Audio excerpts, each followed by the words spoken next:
ओम ओम ओम सच्चित आनंदमय चिन्मय प्रभु की जय हो, जय हो।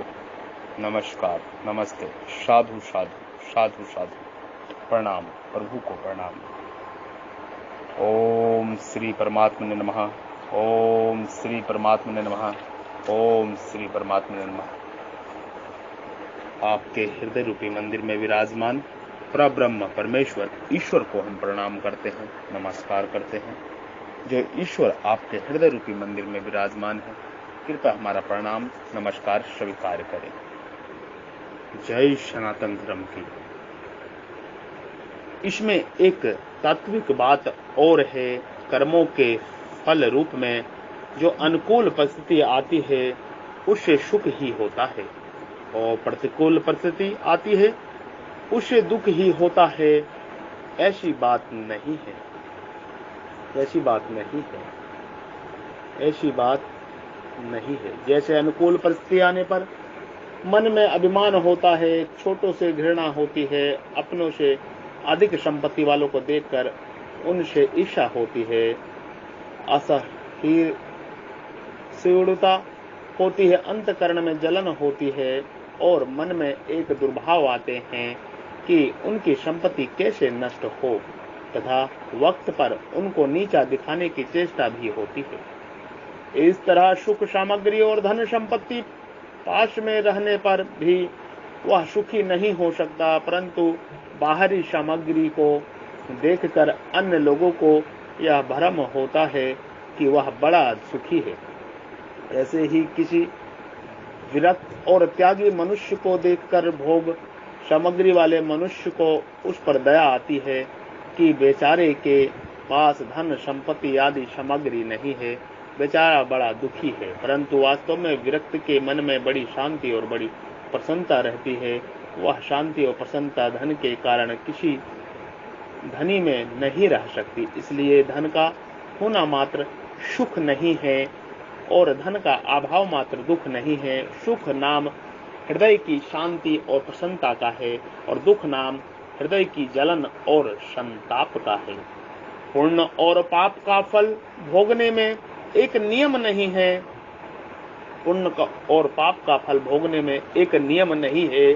पुण्य तो निष्काम भाव से भगवान के अर्पण करने से समाप्त हो सकता है, परंतु पाप भगवान के अर्पण करने से समाप्त नहीं होता। पाप का फल तो भोगना ही पड़ता है, क्योंकि भगवान की आज्ञा के विरुद्ध किए हुए कर्म भगवान के अर्पण कैसे हो सकते हैं, और अर्पण करने वाला भी भगवान के विरुद्ध कर्मों को भगवान के अर्पण कैसे कर सकता है।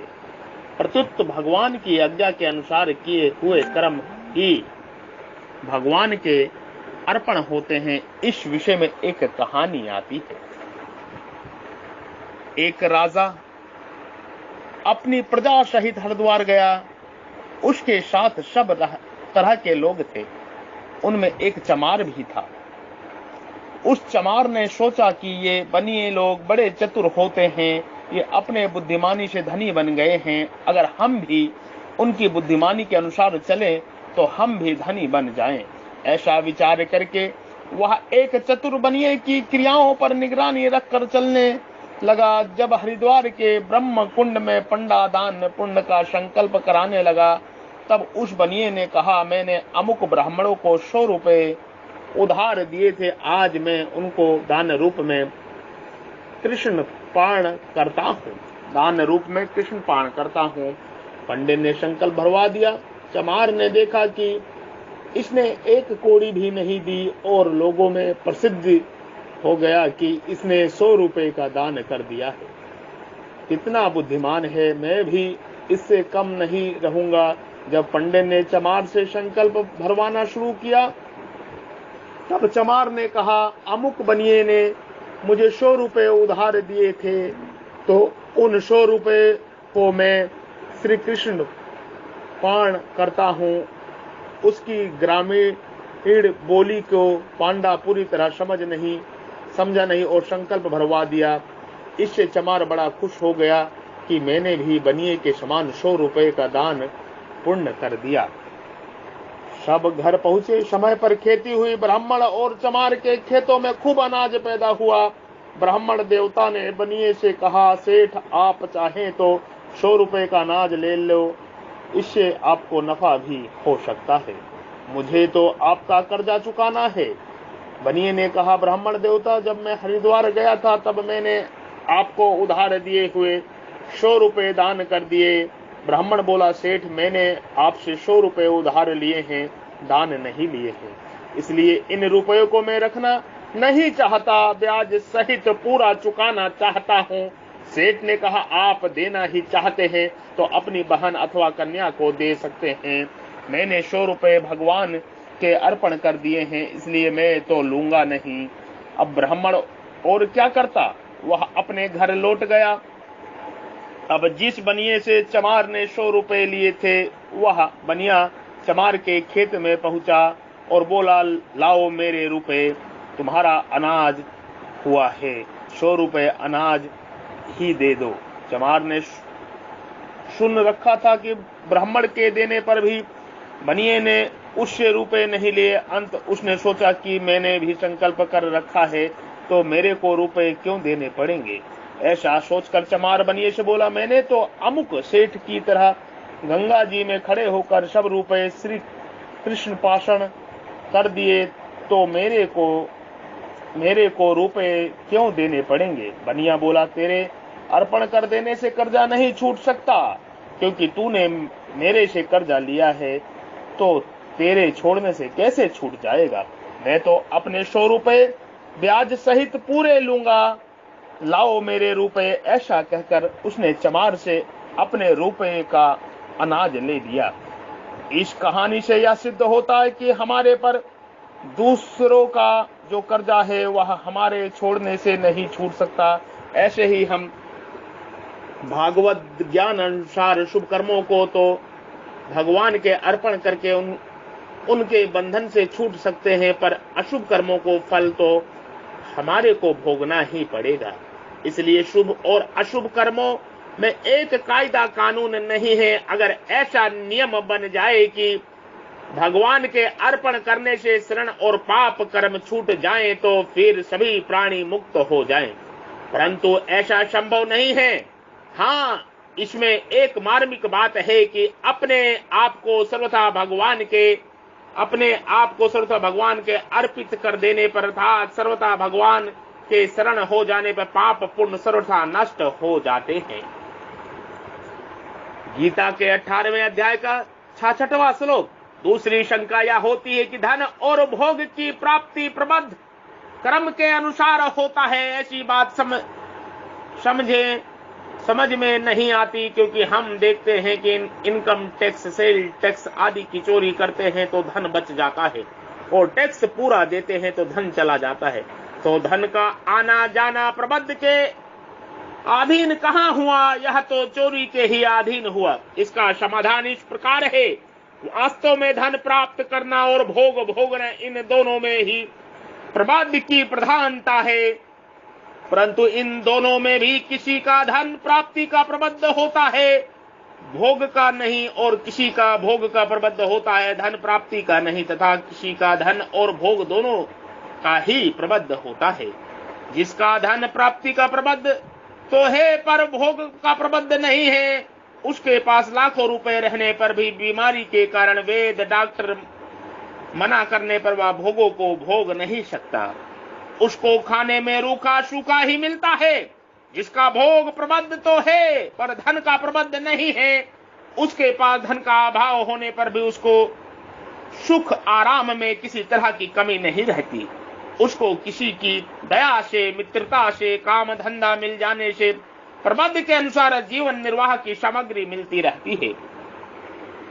अगर धन का प्रबद्ध नहीं है तो चोरी करने पर भी धन नहीं मिलेगा, प्रत्युत चोरी किसी प्रकार से प्रकट हो जाएगी तो बचा हुआ धन भी चला जाएगा तथा दंड और मिलेगा।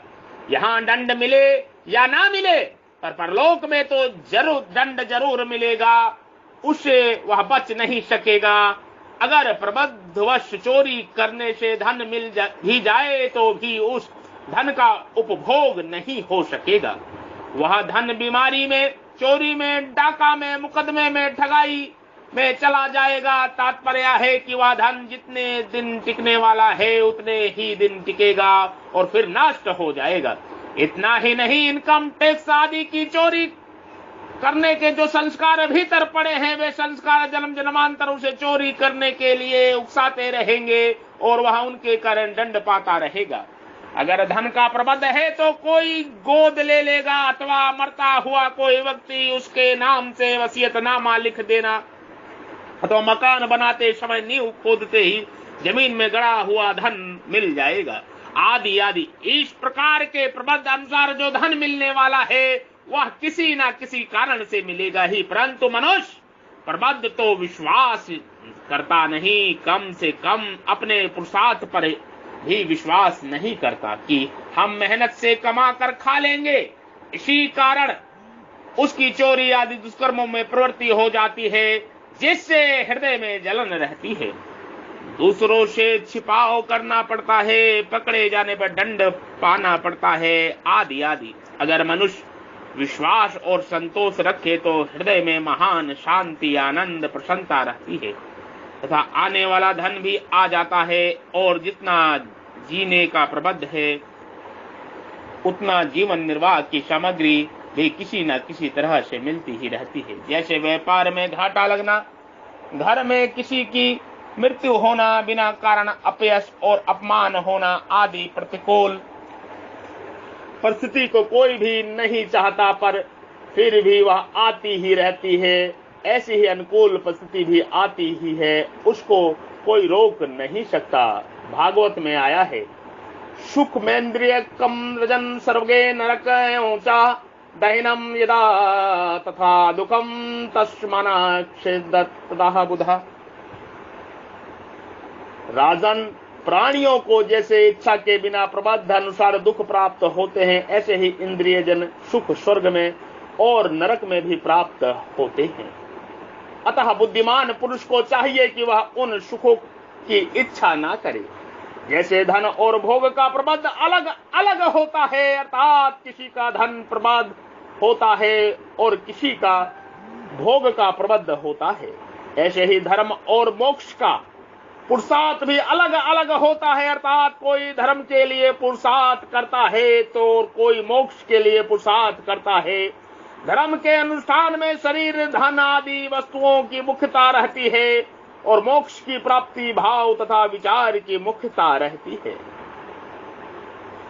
एक करना होता है और एक होना होता है, दोनों विभाग अलग अलग है। करने की चीज कर्तव्य और होने की चीज फल।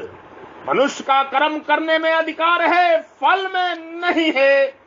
कर्मेण्यवाधीन करस्ते मा फलेषु कदाचन। तात्पर्य है कि होने की पूर्ति प्रबंध के अनुसार अवश्य होती है, उसके लिए यह होना चाहिए और यह नहीं होना चाहिए, ऐसी इच्छा नहीं करनी चाहिए। और करने में शास्त्र तथा लोक मर्यादा के अनुसार कर्तव्य कर्म करना चाहिए। करना पुरुषार्थ के अधीन है और होना प्रबंध के अधीन है।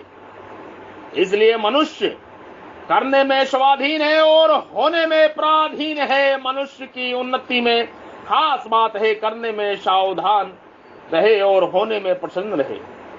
क्रिया, माल, संचित और प्रबंध तीनों कर्मों में मुक्त होने का क्या उपाय है? प्रकृति और पुरुष ये दो हैं। प्रकृति सदा क्रियाशील है, पर पुरुष कभी परिवर्तनशील क्रिया नहीं करता।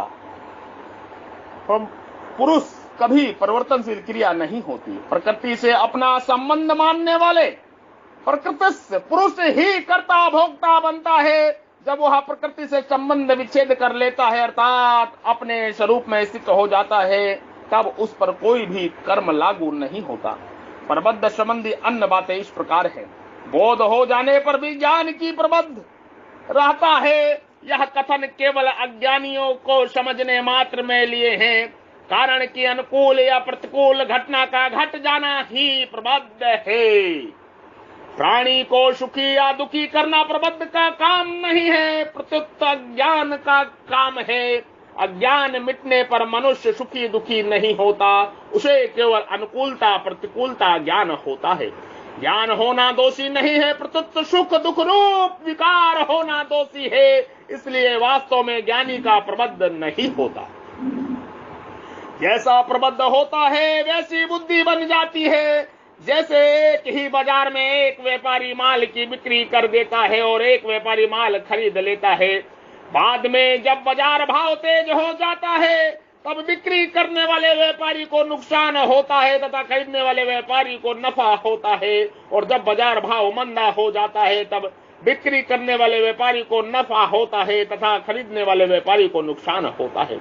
अतः खरीदने और बेचने की बुद्धि प्रबंध से बनती है, अर्थात नफा या नुकसान जैसा प्रबंध होता है उसी के अनुसार पहले बुद्धि बन जाती है, जिससे प्रबंध के अनुसार फल भुगताया जा सके। परंतु खरीदने और बेचने की क्रिया न्याय युक्त की जाए अथवा न्याय युक्त की जाए, इसमें मनुष्य स्वतंत्र है, क्योंकि वह क्रियामय नया कर्म है, प्रबंध नहीं है। एक आदमी के हाथ में गिलास गिरकर टूट गया तो यह उसकी असावधानी है या प्रबंध। कर्म करते समय तो सावधान रहना चाहिए, पर जो अच्छा या बुरा हो गया उसे पूरी तरह से प्रबंध होने पर ही मानना चाहिए। उस समय जो यह कहते हैं कि यदि तू सावधानी रखता तो गिलास ना टूटता, इससे यह समझना चाहिए कि अगर आगे से मुझे सावधानी रखनी है कि दोबारा ऐसी गलती ना हो जाए। वास्तव में जो हो गया उसे असावधानी ना मानकर होनहार मानना चाहिए। इसलिए करने में सावधान और होने में प्रसन्न रहें। प्रबंध से होने वाले और कुपथ से होने वाले रोग में क्या फर्क है? कुपथ जन्य रोग दवाई से मिट सकता है, परंतु प्रबंध जन्य रोग दवाई से नहीं मिटता। महामृत्युंजय आदि का जप और यज्ञ आदि अनुष्ठान करने से प्रबंध जन्य रोग भी कट सकता है, अगर अनुष्ठान प्रबल हो तो। रोग के दो प्रकार हैं, आदि मानसिक रोग और व्याधि शारीरिक रोग। आदि के भी दो भेद हैं, एक तो शोक चिंता आदि और दूसरा पागलपन। चिंता शोक आदि तो अज्ञान से होते हैं और पागलपन प्रबंध से होता है। अतः ज्ञान होने पर चिंता शोक आदि तो मिट जाते हैं, पर प्रबंध के अनुसार पागलपन हो सकता है। हाँ, पागलपन होने पर भी ज्ञानी के द्वारा कोई अनुचित शास्त्र निषिद्ध क्रिया नहीं होती। आकस्मिक मृत्यु और अकाल मृत्यु में क्या फर्क है? कोई व्यक्ति सांप काटने से मर जाए, अचानक ऊपर से गिरकर मर जाए, पानी में डूबकर मर जाए, हार्ट फेल होने से मर जाए, किसी दुर्घटना आदि में मर जाए, तो यह उसकी आकस्मिक मृत्यु है। स्वाभाविक मृत्यु की तरह आकस्मिक मृत्यु भी प्रबंध के अनुसार आयु पूरी होने पर होती है। कोई व्यक्ति जानकर आत्महत्या कर ले अथवा फांसी लगाकर कुएं में कूदकर, गाड़ी के नीचे आकर, छत से कूदकर, जहर खाकर शरीर में आग लगाकर मर जाए, तो यह उसकी अकाल मृत्यु है। यह मृत्यु आयु के रहते हुए ही होती है। आत्महत्या करने वाले मनुष्य की हत्या काल पाप लगता है। अतः यह नया पाप कर्म है, प्रबंध नहीं। मनुष्य शरीर परमात्मा प्राप्ति के लिए ही मिला है, अतः उसको आत्महत्या करके नष्ट करना बड़ा भारी पाप है। इस प्रकार आत्महत्या करने की चेष्टा करने पर भी मनुष्य बच जाता है, मरता नहीं। इसका कारण यह है कि उसका दूसरे मनुष्य के प्रबंध के साथ संबंध जुड़ा हुआ रहता है, अतः उसके प्रबंध के कारण वह बच जाता है। जैसे भविष्य में किसी का पुत्र होने वाला है और वह आत्महत्या करने का प्रयास करे, तो उस आगे होने वाले लड़के का प्रबंध उसको मरने नहीं देगा। अगर उस व्यक्ति के द्वारा भविष्य में कोई विशेष अच्छा काम होने वाला हो, लोगों का उपकार होने वाला हो, अथवा इसी जन्म में इसी शरीर में प्रबंध के कोई उल्कट भोग सुख दुख आने वाला हो, तो आत्महत्या का प्रयास करने पर भी वह मरेगा नहीं। एक आदमी ने दूसरे आदमी को मार दिया तो यह उसने पिछले जन्म के वैर का बदला लिया और मारने वाले ने पुराने कर्मों का फल पाया। फिर मारने वालों का क्या दोष? मारने वालों का दोष है दंड देना, शासन का काम है, सर्वसाधारण का नहीं। एक आदमी को 10 बजे फांसी मिलनी है, एक दूसरे आदमी को उसी फांसी की सजा पाने वाले आदमी को जल्लादों के हाथों से छुड़ा लिया और ठीक 10 बजे उसे कत्ल कर दिया। ऐसी हालत में उस कत्ल करने वाले आदमी को भी फांसी होगी कि यह आज्ञा तो राज्य ने जल्लादों को दी थी, पर तुम्हें किसने आज्ञा दी थी? मारने वालों को यह याद नहीं है कि वे पूर्व जन्म का बदला ले रहा हूं, फिर भी मारता है तो यह उसका दोष है। दूसरे को मारने का अधिकार किसी को भी नहीं है। मारना कोई भी नहीं चाहता, मरना कोई भी नहीं चाहता। दूसरे को मारना अपने विवेक का अनादर है। मनुष्य मात्र को विवेक शक्ति प्राप्त है और उस विवेक के अनुसार अच्छे या बुरे कार्य करने में वह स्वतंत्र है। अतः विवेक का अनादर करके दूसरों को मारना अथवा मारने की नियत रखना दोष है। यदि पूर्व जन्म का बदला एक दूसरे ऐसे ही चुकाते रहे तो यह श्रृंखला कभी खत्म नहीं होगी और मनुष्य कभी मुक्त नहीं हो सकेगा।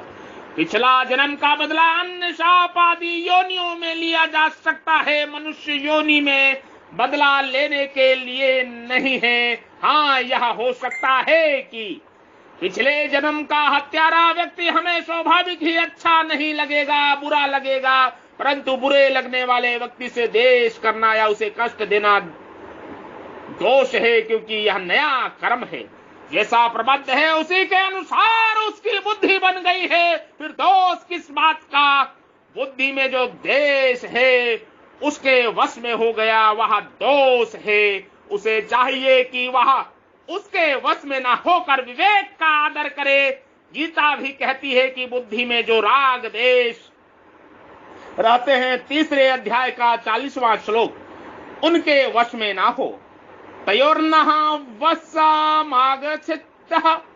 प्रबुद्ध और भागवत कृपा, क्या अंतर है? प्रबुद्ध और भागवत कृपा में क्या अंतर है?